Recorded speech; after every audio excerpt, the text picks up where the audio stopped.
Assalamu alaikum. My name is Engineer Mohammed Mame Kiyas, CEO Wame Constructions Private Limited and CEO Kingswind Private Limited. आज इस video को बनाने का मकसद ये है कि आपको अवेयरनेस प्रोवाइड की जाए कि एक 10 बाई 10 फीट के रूम के अंदर कितनी क्वांटिटी में सीमेंट, सैंड और ब्रिक्स यूज़ होती हैं। आज हम एक 10 बाई 10 फीट का रूम लेंगे और इसके अंदर तमाम कंटेंट्स वगैरह फाइंड आउट करें। हमारे पास सबसे पहले जो इसमें कंटेंट्स हम फाइंड आउट करेंगे, कौन कौन सी चीज़ें होंगी वो हम देखते हैं।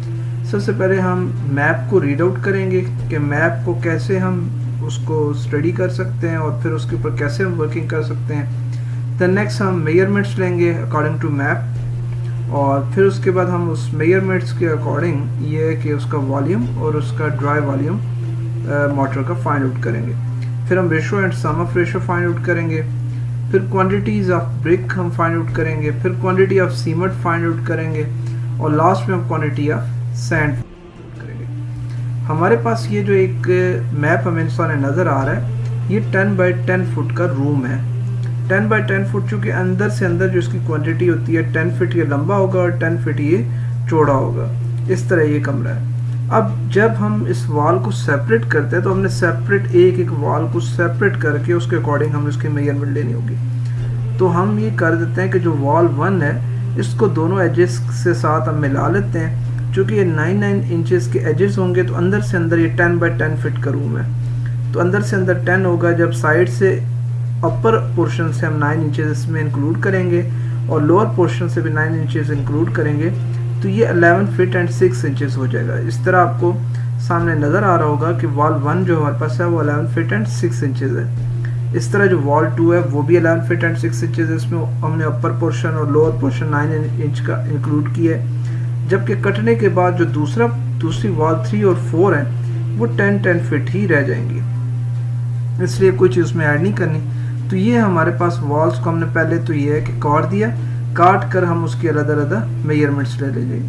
ये होगा मैपिंग का बेसिक प्रोसेस, किस तरीके से हम मैप को फाइंड आउट करते हैं कि मैप के अंदर क्या कैलकुलेशन चल रही है। ये हमारे पास जो वॉल 1 है वो 11 फीट एंड 6 इंचेस है।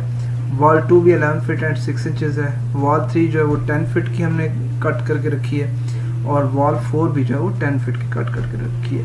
अब जब हम सबको इंक्लूड करेंगे इन सारी लेंथ्स को तो हमारे पास जो आ जाएगी वो टोटल लेंथ 43 फीट आ जाएगी। उसके बाद हम measurements of wall find out करते हैं। अब मेजरमेंट्स ऑफ वॉल में हम सबसे पहले देखते हैं कि हमारे पास मेजरमेंट्स ऑफ वॉल में क्या क्या चीज़ आती है। क्योंकि हमने इसमें इसका ओवरऑल लेना है, वॉल्यूम लेना है, तो वॉल्यूम के अलावा हमें ये है कि वॉल की लेंथ का आइडिया होना चाहिए, वॉल की हाइट का आइडिया होना चाहिए और वॉल की थिकनेस का आइडिया होना चाहिए। तो लेंथ मल्टीप्लाई थिकनेस और मल्टीप्लाई हाइट, इन सबको मल्टीप्लाई करेंगे तो ओवरऑल उसका वॉल्यूम आ जाएगा। मगर ये कि जो थिकनेस है वो 9 इंचेस है, तो 9 इंचेस को पहले हमें फुट में कन्वर्ट करना पड़ेगा, तो ये 0.75 आ जाएगा। जब हम वॉल्यूम लेंगे तो वही हमने सारी कैलकुलेशन रखी जो वॉल्यूम में थी। लेंथ ऑफ वॉल 43 फीट और थिकनेस ऑफ वॉल 0.75 जो कि 9 इंचेस था और हाइट ऑफ वॉल जो कि 10 फीट आता था। तो ये 322.5 क्यूबिक फीट ये हमारे पास आ जाएगा, वॉल्यूम आ जाएगा। उसके बाद हम इसका ड्राई वॉल्यूम फाइंड आउट कर देते हैं। चूँकि 1 क्यूबिक फीट वेट वॉल्यूम जो इक्वल होता है 0.30 क्यूबिक फीट ड्राई वॉल्यूम के, तो हम इसके अकॉर्डिंग ये है कि 322.5 को मल्टीप्लाई कर देंगे 0.30 से, तो ये 96.75 क्यूबिक फीट ड्राई वॉल्यूम हमारे पास आ जाएगा। देन हम ratio and sum of ratio find out करेंगे। यहाँ पर जो रेशो हमने एक एज्यूम किया है वो 1:4 एज्यूम किया है। इसमें 1 सीमेंट है और 4 उसमें सैंड है। 1 + 4 जब हम करेंगे तो equal to sum of ratio हमारे पास आ जाएगा। इस तरह quantity of brick sum find out करते हैं।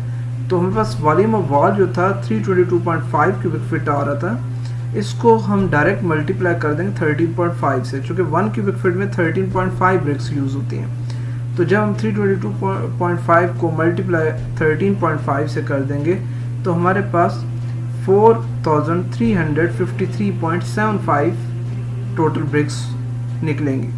अब ये इसको हम कह सकते हैं कि 4354 हमारे पास ये ब्रिक्स टोटल आ। देन नेक्स्ट हम इसी तरह सीमेंट की क्वांटिटी फाइंड आउट करेंगे। सीमेंट के लिए हमने जो वॉल्यूम लिया वो ब्रिक्स का वॉल का वॉल्यूम नहीं लिया, हमने मोटर का वॉल्यूम लिया जो कि 96.75 क्यूबिक फीट आ रहा था।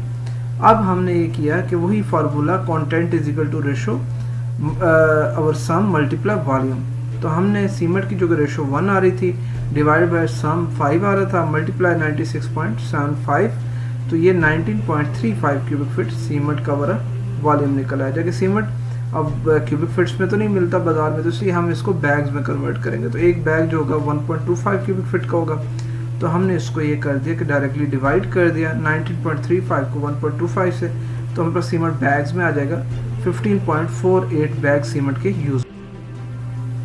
फिर इस तरह सैंड हम फाइंड आउट कर लेते हैं। वॉल्यूम ऑफ वाटर वही 96.75 क्यूबिक फीट और ratio over sum multiply volume, और उसके बाद जो सैंड का हमारे पास आ जाएगा वो इज इक्वल टू उसकी रेशो 4 है और सम उसका 5 है, मल्टीप्लाई 96.75, तो हमारे पास सैंड की ओवरऑल आ जाएगा कि इतना सैंड हमारी इतनी क्वांटिटी में यहाँ यूज़ होगी। 77.40 क्यूबिक फीट हमारे पास ओवरऑल सैंड इसमें यूज़ होगी। ये आज का लेक्चर आपके लिए काफ़ी फ़ायदेमंद रहा होगा। आपको आइडिया हो गया होगा कि 10 बाई 10 फीट के रूम के अंदर कितनी क्वांटिटी में सीमेंट, सैंड और ब्रिक्स यूज़ होती हैं। हमारी और वीडियोस देखने के लिए हमारे चैनल को शेयर, लाइक और सब्सक्राइब लाजमी करें। Thanks for watching. Thank you so much. May Allah Ta'ala bless our country and may Allah Ta'ala bless you so much.